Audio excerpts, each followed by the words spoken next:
बिस्मिल्लाहिर्रहमानिर्रहीम। अस्सलाम वालेकुम। आज मैं आपके साथ जो रेसिपी शेयर करने जा रही हूँ वो है करेला चना दाल की रेसिपी।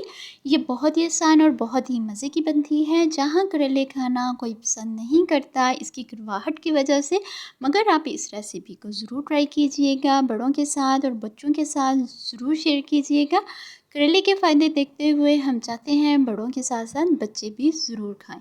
लेकिन आप इस रेसिपी को ज़रूर ट्राई कीजिएगा। इंशाल्लाह ना ही आपके करेलों में कड़वाहट होगी और बनेगी बहुत ही मज़े की। तो चलें चलते हैं, रेसिपी को स्टार्ट करते हैं। फर्स्ट स्टेप पे जो करेले हैं इनकी सबसे पहले हम कड़वाहट दूर करेंगे। कड़वाहट दूर करने के लिए जो करेले हैं इनको हम कट करेंगे और नमक लगा के हम इसको धूप में रख देंगे।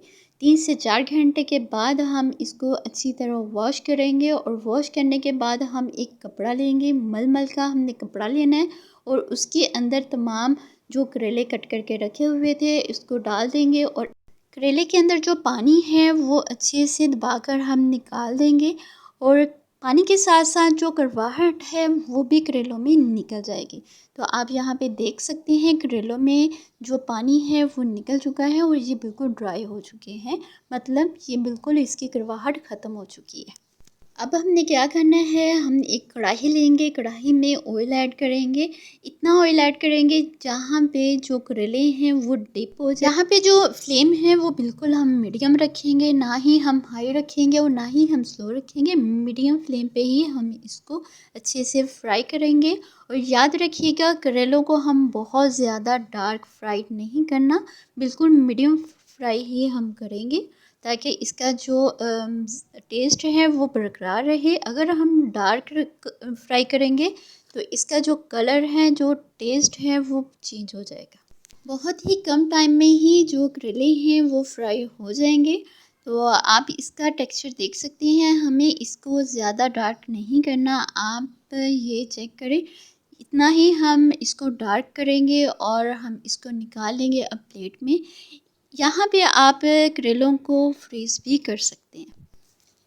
इसी के साथ साथ जो 1 कप मैंने चना दाल बॉयल करने के लिए रखी हुई थी वो भी बॉयल हो चुकी थी। तो अब चलते हैं नेक्स्ट स्टेप की तरफ। अब हम एक कढ़ाई लेंगे, कढ़ाई में हाफ़ कप घी ऐड करेंगे, आप ऑयल भी ऐड कर सकते हैं।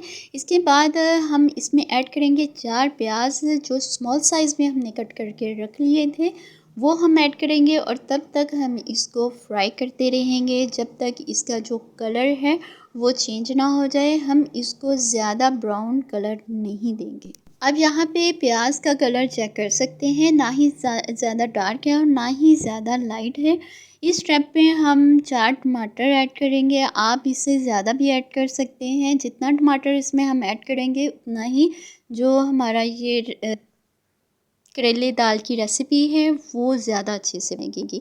तो इसके साथ ही मैंने ऐड किया है 3 से 4 ग्रीन चिली कट करके मैंने ऐड कर लिया है और साथ ही हम इसको हिलाएंगे, मिक्स करेंगे। अब बारी आती है स्पाइसेस की। यहाँ पे मैं आपको बताती जाऊँ, जो स्पाइसेस हैं वो मैं अपने मुताबिक ही ऐड कर रही हूँ क्योंकि हम इतना स्पाइसेस नहीं खाते। अगर आप ज़्यादा स्पाइसेस खाते हैं तो इसकी जो क्वांटिटी है वो आप बढ़ा सकते हैं। तो अब ऐड करते हैं स्पाइसेस। तो सबसे पहले हम ऐड करेंगे चिली फ्लेक्स 1 टीस्पून। इसके साथ जाएगा kalonji half tea spoon. Kalonji का इस्तेमाल आप ज़रूर कीजिएगा, इसके बहुत सारे फ़ायदे हैं और ये खाने में भी बहुत मज़े की लगती है। तो इसके साथ जाएगा अनारदाना। अनारदाना मैं यहाँ पे 1 एंड हाफ़ टी स्पून इस्तेमाल कर रही हूँ। इसकी जगह आप अगर खटास चाहते हैं तो आप इमली का भी इस्तेमाल कर सकते हैं या फिर चाट मसाले का भी इस्तेमाल कर सकते हैं। इसके साथ हम ऐड करेंगे 1 टीस्पून हल्दी और 1 टीस्पून ही हम ऐड करेंगे रेड चिली पाउडर। नमक मैंने सबसे पहले ऐड कर लिया था, वो मैं ऐड करूँगी हाफ़ टी स्पून। इसके बाद हम ऐड करेंगे कलवंजी, वो भी मैं हाफ़ टी स्पून ही इस्तेमाल करूँगी। तो इसको हम अच्छे से हिलाएंगे, बस थोड़ा सा पानी ऐड करेंगे ताकि जो तमाम स्पाइसेस हैं अच्छे से कुक हो जाएं। जब इसका अच्छा सा कलर आ जाएगा और इसका जो ऑयल है वो निकल आएगा, तब हम इसमें ऐड करेंगे जो बॉयल किए हुए दाल चना था, वो हम इसको ऐड करेंगे।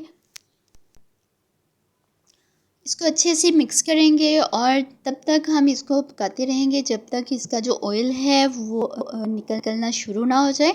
आप इसका देख सकते हैं कितने मज़े का कलर आया है। तो इसके बाद हम इसमें ऐड करेंगे जो करेले पहले से हमने फ्राई करके रखे हुए थे, वो हम इसमें ऐड करेंगे और अच्छे से हम इसको मिक्स करेंगे ताकि तमाम जो चीज़ें हैं अच्छे से मिक्स हो जाएं। और तब तक हम इसको कुक करेंगे जब तक इसका ऑयल ना निकलना शुरू हो जाए। तो यहाँ पे हमारा आलमोस्ट करेले दाल चना की जो रेसिपी है वो रेडी हो चुकी है। अब हम करते हैं इसको डिश आउट। माशाल्लाह जी, आप देख सकते हैं यहाँ पे करेला चना दाल की कितनी मज़े की रेसिपी और कितनी आसान रेसिपी तैयार हो चुकी है। आप अपने दोस्तों के साथ और फैमिली के साथ ज़रूर शेयर कीजिएगा और दोपहर के खाने के साथ इसको ज़रूर बनाइएगा। तो आऊँगी एक बहुत ही मज़ेदार रेसिपी के साथ और बहुत ही आसान रेसिपी के साथ। मुझे और मेरी फैमिली को दुआ में ज़रूर याद रखिएगा। अपना बहुत सारा ख्याल रखिएगा। अल्लाह हाफ़िज़।